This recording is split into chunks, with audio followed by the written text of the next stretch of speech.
तो श्री स्वामी समर्थ। कैसे हो आप सब लोग? आए होप स्वस्थ मस्त मज़े में होके। तो देखिए, शुक्रवार है तो अभी तक पूजा शुरुआत नहीं की है, पर यहाँ पे जो मंगल कलश था उसको मैंने निकाल दिया है। उस कलश को मैंने साफ़ कर दिया है। उसका पानी जो था मैंने फूल के कुंडी में डाल दिया है, समर्पित किया है, और वो सब निकाल के मैंने उसको साफ़ करके तैयारी की है। तो अभी ये पूरा मैं निकाल के साफ़ करूँगी पूरा मंदिर, और देखिए कि मैंने क्या क्या तैयार की है। तो इस तरह से मैंने एक तेल का दिया तैयार कर दिया, एक घी का दिया तैयार कर दिया, ये धूप का है, ये प्रसादी है। और यहाँ पे जहाँ जो मैं मंगल कलश स्थापित करूँगी ना, ये मंगल कलश का कलश मैंने साफ़ कर दिया। इसमें मैं पानी रखती हूँ और इसमें मैं लक्ष्मी माता रखती हूँ। मतलब कि जो छुट्टे पैसे होते हैं कुछ इस तरह से, देखिए ये जो पैसे ना मैं इस घड़े में रखती हूँ, ठीक है, इस घड़े में रखती हूँ या इस पे दिया रखती हूँ, और ये इस पानी पे मैं ढक देती हूँ। फूलों की तैयारी करती है और इसमें मैं भगवान के सामने पानी रखती हूँ, और इसमें मैं अन्नपूर्णा माता की मूर्ति विराजित करती हूँ। और ये है आसोपालव जो मैं इस मंगल कलश में रखूँगी, ठीक है। तो सुपारी और सिक्का जो मैं हमेशा पूजा में यूज़ करती हूँ, ये यहाँ पे रखा हुआ है, ठीक है। तो आइए हम पूजा कर लेते हैं। तब तक के लिए अगर आपने मेरे चैनल को सब्सक्राइब नहीं किया है तो लाइक करिए, शेयर करिए, सब्सक्राइब करिए और बेल आइकॉन बटन दबाना ना भूलें। तो मैं अभी पूजा शुरू करती हूँ। तब तक के लिए एक मंत्र हो जाए। सर्व मंगल मांगल्ये शिवे सर्वार्थ साधिके शरण्ये त्र्यंबके गौरी नारायणी नमस्तुते। तो फिर से मिलते हैं। मैं थोड़ा भगवान का मंदिर साफ़ कर लूँ, उसके बाद मिलते हैं, ओके। तो देखिए मैंने ये यहाँ पे पूरा साफ़ कर लिया है, और अभी मैं इसको अच्छे से साफ़ करने के बाद इस पे आसन बिछा के तैयारी करूँगी। तो देख सकते हो आप, यहाँ पे मैंने आसन भी बिछा दिया है। अब मैं स्थापना करूँगी, पहले गणपति बाप्पा की पूजा करूँगी। पर सबसे पहले जो पहला नियम है, हमें करना है दिया। दिया करने के बाद गणेश जी की स्थापना करनी है, उसके बाद मंगल कलश की स्थापना करनी है, ठीक है। तो दिया कर लेते हैं पहले। और हाँ दोस्तों, अगर आपके पास कुल देवी की छोटी सी मूर्ति है तो इस तरह से चौकी आती है, उसको भी यहाँ पे स्थापित। ये मेरी गणपति बाप्पा की है, और ये मेरे स्वामी महाराज की चौकी है। इसमें भी स्वस्तिक वगैरह होता है, इसमें कलश है देखिए, और इसमें मोर है। तो ये सीधा उल्टा देख के बिछाइए, रखिए। और मैंने इस चौकी के लिए घर पे ही इस तरह से आसन बनाए। ये सारे जो आसन है ना भगवान के, ये मैंने घर पे ही बनाए हुए, कुछ इस तरह से, देखिए ये दोनों बाजू बाजू में रहेंगे। और यहाँ पे मैं प्रगटाऊंगी दिया। ये अग्नि दिशा है, ये जो है ना हमारे बाएं साइड, राइट हैंड को अग्नि दिशा है, क्योंकि मैं पूर्व की साइड मुख करके खड़ी हूँ।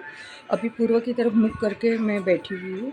और पूर्व दिशा में जो आपका राइट हैंड आता है, पूर्व दिशा में आपका जिस तरफ राइट हैंड आता है, उसका बीच का जो कोण होता है, सीधा हाथ जिस तरफ आता है, वो दक्षिण दिशा होती है। और दक्षिण और पूर्व के बीच की जो दिशा होती है वो अग्नेय दिशा होती है। तो वहाँ पे हम ये अग्नेय दिशा पे दीवा प्रज्वलित करेंगे।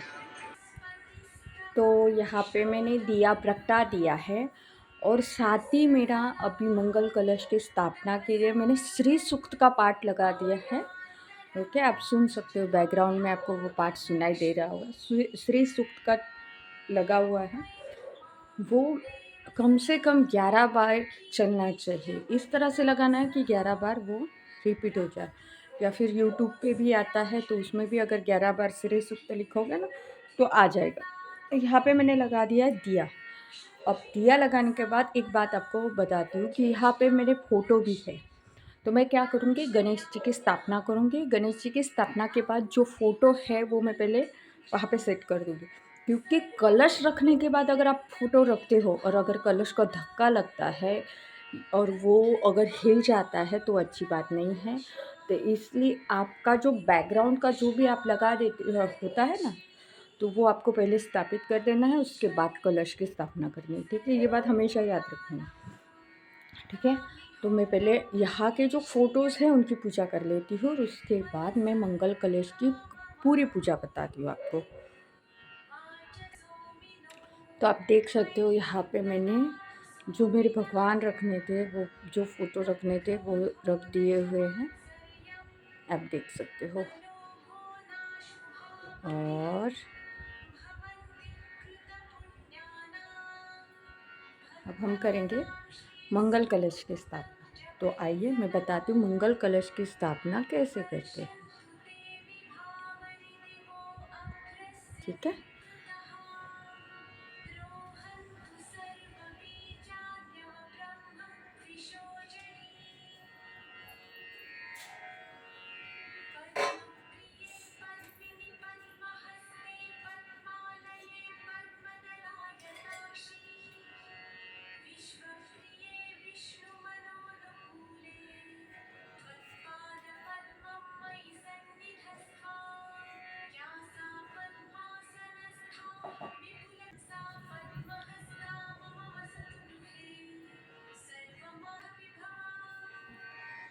तो आइए यहाँ पे मैंने कलश रख दिया है। ज़रा नज़दीक से देखेंगे हम कलश के बारे में। ये हमारा कलश आपको कंप्लीट दिख रहा है ना? ओके।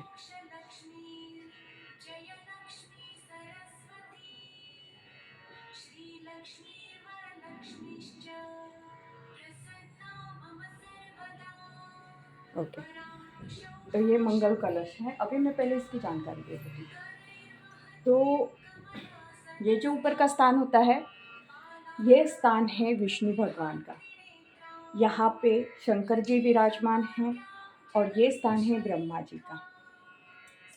ठीक है, तो पहले हम इसे ये मंगल धागा बांध देंगे। दिख रहा है आपको? ओके, तो ये मंगल धागा बांध देंगे हम, ये वाला।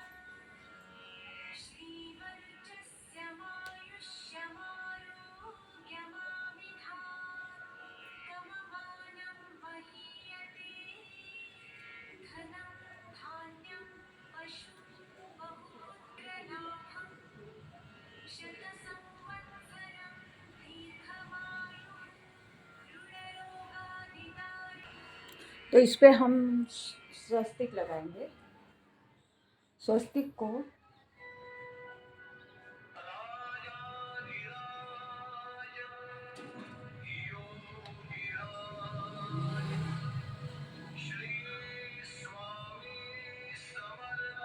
अखंड निकालना है आपको हमेशा, और इसे खाली नहीं रखना। और स्वस्तिक की ऊर्जा बाहर ना जाए इसलिए ये दो उंगलियां निकाल दी।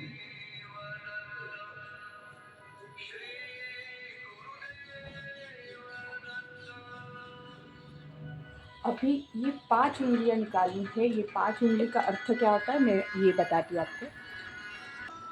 तो ये स्वस्तिक निकाल के रख हो गया, और ये जो 5 उंगलियां मैंने निकाली, 1 2 3 4 और 5, इसके अर्थ होते हैं। तो इसका अर्थ ये होता है कि ये जो 4 होते, 1 2 3 और 4, ये 4 वेद है और ये 5वां वरुण देव है। ठीक है, ये 4 रेखाएं हैं, ये वेद है और वो ये 5वां वरुण देव है।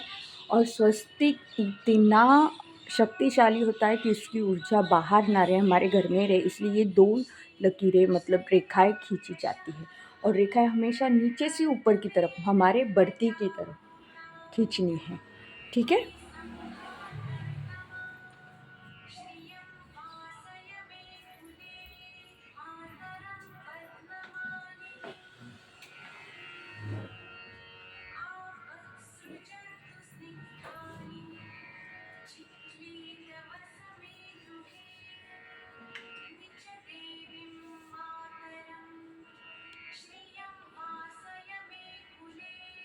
तो आप देख सकते हो इसमें हमें क्या करना है, जल भरना है। अब ये जल है इसमें भर दूँगी मैं।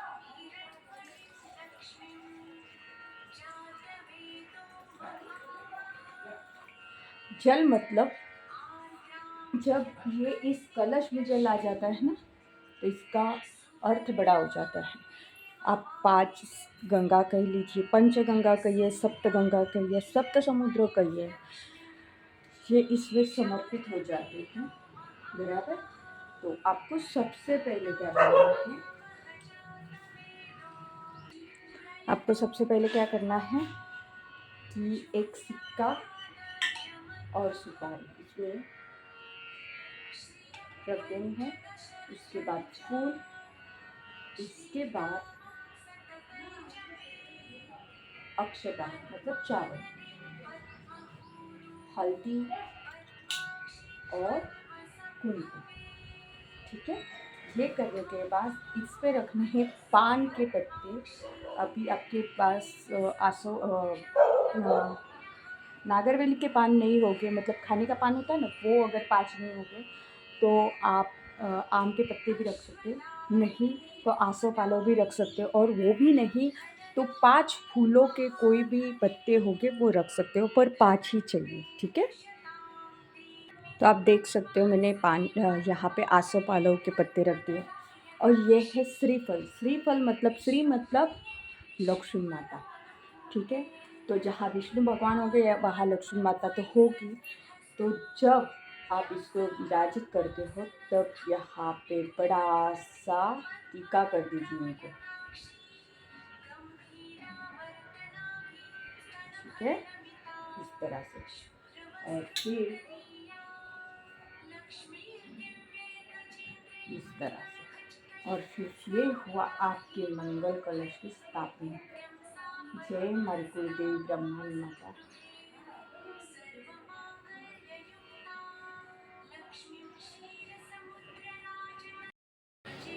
तो देखिए लग रही है ना सुंदर मेरी माँ।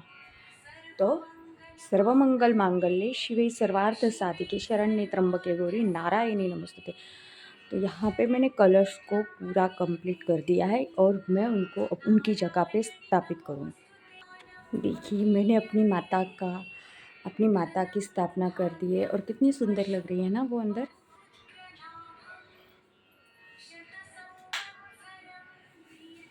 देखिए, तो अभी मैं बाकी की पूजा पूरी करती हूँ और उसके बाद मिलते हैं। तो देखिए यहाँ पे मैंने 1-2 चीज़ें रखनी नहीं, तो ये है देवी माता का, लक्ष्मी माता का कलश जो धन से परिपूर्ण है। आपने देखा होगा देवी माता के फोटो में इस तरह से धन से भरा हुआ कलश होता है उनका, यहाँ पे मैंने रख दिया है।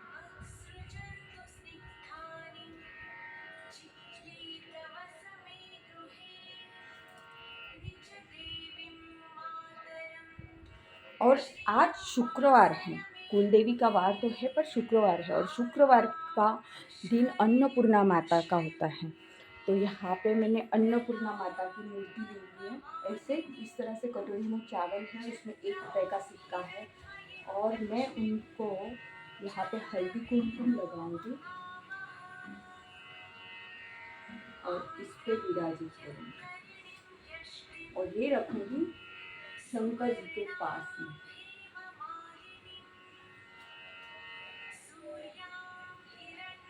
और ये है श्रीयंत्र, तो इसको यहाँ पे रखूँगी, मैं यहाँ पे विराजित करूँगी, और मैं भी हल्दी कुमकुम अर्पित करूँगी।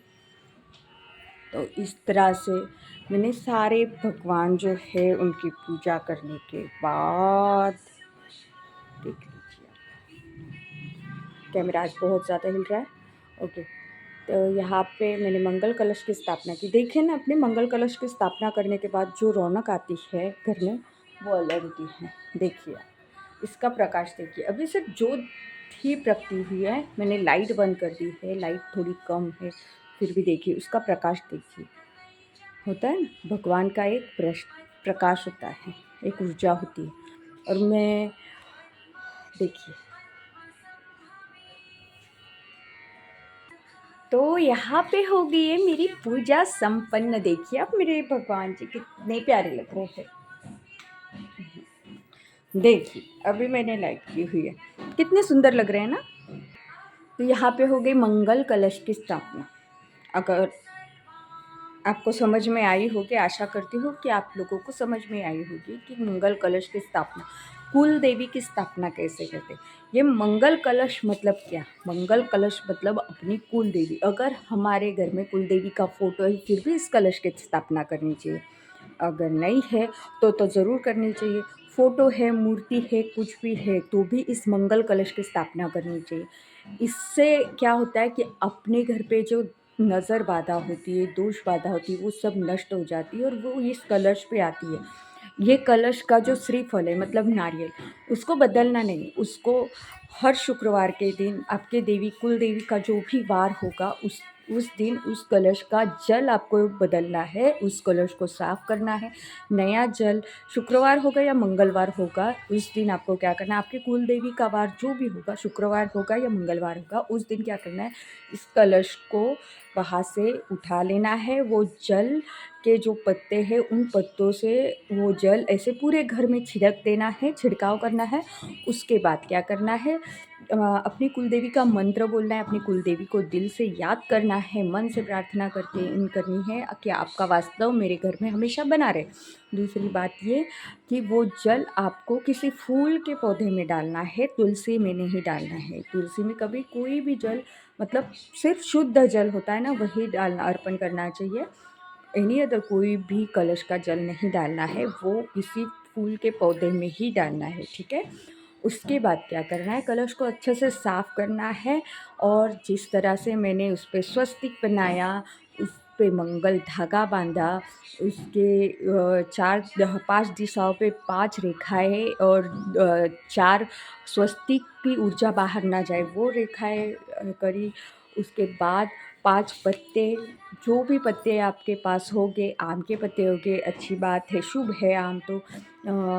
खाने के जो पान होते हैं नागरवेल के वो होंगे तो मोस्टली नागरवेल के पान पूजा में रखे जाते हैं। अगर वो नहीं है तो आम के पत्ते नहीं है तो आसोपालव, और वो भी नहीं है तो 5 फूल के 5 पत्ते, ठीक है।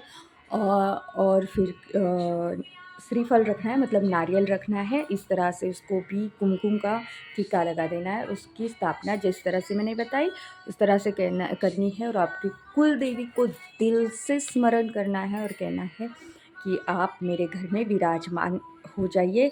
आज से ये आपका घर है और हम सब आपके घर में रह रहे हैं, ठीक है। इस तरह से करना है। उसके बाद आपकी सारी पूजा कर लेनी है।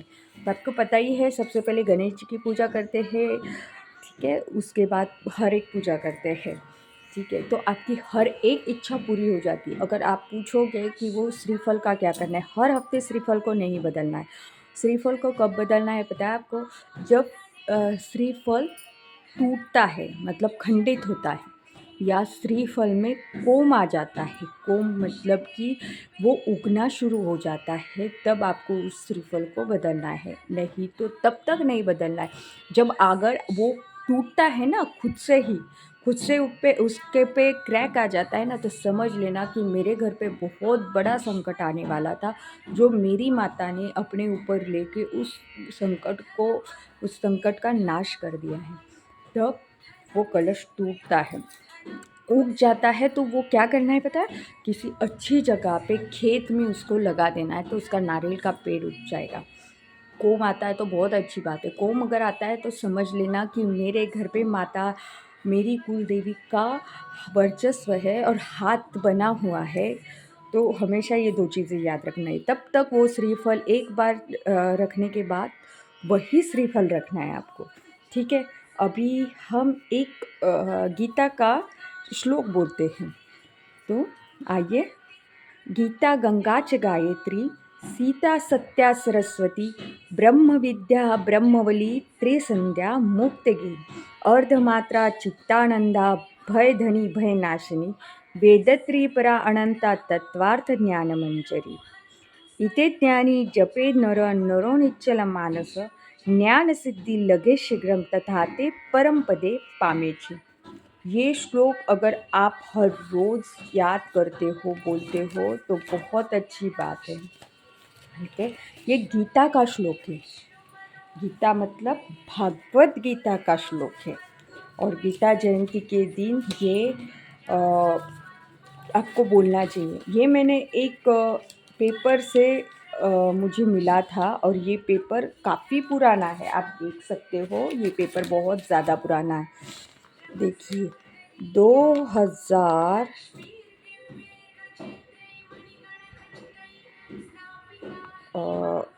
कितना है 2007 का पेपर है। देखिए 20 दिसंबर 2007 का पेपर है।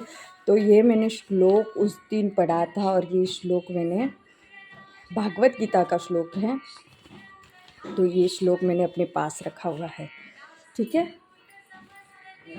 तो ये श्लोक बोलना है, अगर नहीं है आपके पास तो कोई नहीं, यूट्यूब पे आ जाएगा, ये श्लोक आपको मिल जाएगा। तो आपको ये होने के बाद लक्ष्मी माता का स्तवन बोलना है। श्री लक्ष्मी देवी स्तवन कर या रक्तांबरवासिनी विलसिनी चंडाशु तेजस्विनी आरक्ता रुद्रअंबा हरिसखी आश्री मनोहल्लादिनी या रक्ताकर मंथना प्रकटिता विष्णुशया गेहिनी सा मा पातु मनोरमा भगवती लक्ष्मी च पद्मावती। अर्थात श्री लक्ष्मी स्तवन श्लोक उसका भावार्थ है, जिस निवास स्थान पर लाल कमल है, जे विलास से वैभव तथा शोभायुक्त है, जे प्रचंड किरणों से परिपूर्ण है तथा संपूर्ण तेजयुक्त है, जे रक्त रंग वाला है तथा रुधिर रूपी वस्त्रों वाला है, हरि सुखी तथा हे भगवान विष्णु की प्रिया, जे मन में आनंद देने वाली है, समुद्र मंथन थी जे प्रकट हुई है, જે વિષ્ણુ ભગવાનની ધર્મપત્ની છે, તેના સુંદર સ્વરૂપવાળા કમલ પર બેઠેલા શ્રી महालक्ष्मी देवी मैं आपके शरण में हूँ, मैं आपके शरण में हूँ। तो ये लक्ष्मी प्राप्ति के लिए आपको बोलना चाहिए। लक्ष्मी प्राप्ति अगर आपको चाहिए तो आपको क्या करना है, रोज़ आपको लक्ष्मी मंत्र बोलना चाहिए। इस तरह से मैंने लक्ष्मी का कलश रखा हुआ है, ओम लक्ष्मी देवी नमः का जाप करना है और आपको बोलना है। और आज शुक्रवार के दिन आपके कुलदेव का वार होता है, एक होता है अन्नपूर्णा माता का, दूसरा होता है कुबेर भंडारी का। कुबेर भंडारी जानते हो ना, धन के देवता कुबेर भंडारी का होता है। तो उस दिन कुबेर दिया करना चाहिए आपको। तो कुबेर दिया मैं अगली बार बताऊंगी आपको। मैं आज कुमकुम अर्चन करने वाली थी पर इतना समय मेरे पास है नहीं, और कुमकुम अर्चन के लिए सिर्फ कुमकुम अर्चन का वीडियो ही मैं डालूंगी। आज तो पूजा का मंगल कलश का कर दिया है, क्योंकि इस पूजा में आपको बहुत समय लगता है, 2 घंटे लग जाते हैं, इसलिए 2 घंटे पूर्ण हो चुके हैं मेरे, और मुझे पाठ भी हो चुका है। और फिर कोई भी भगवान की पूजा करते वक्त उस पूजा में आपका मन, तन मन आत्मा पूर्ण लीन होनी चाहिए। तो अभी मेरी पूजा संपूर्ण हो चुकी है। अगर आपको मेरा वीडियो पसंद आता है तो लाइक, शेयर, सब्सक्राइब और बेल आइकॉन बटन दबाना ना भूलिए। और अगर आपको मेरे से कोई मेरे से कुछ गलत दिखाया गया हो, इस वीडियो में गलत बताया गया हो, तो उसके लिए क्षमा करिए, अपनी बहन या बेटी समझ के क्षमा करिए। तब तक के लिए श्री स्वामी समर्थ। स्वस्थ रहिए, मस्त रहिए और अपनी कुलदेवी के पूजा में रमणीय रहिए। तब तक के लिए श्री स्वामी समर्थ।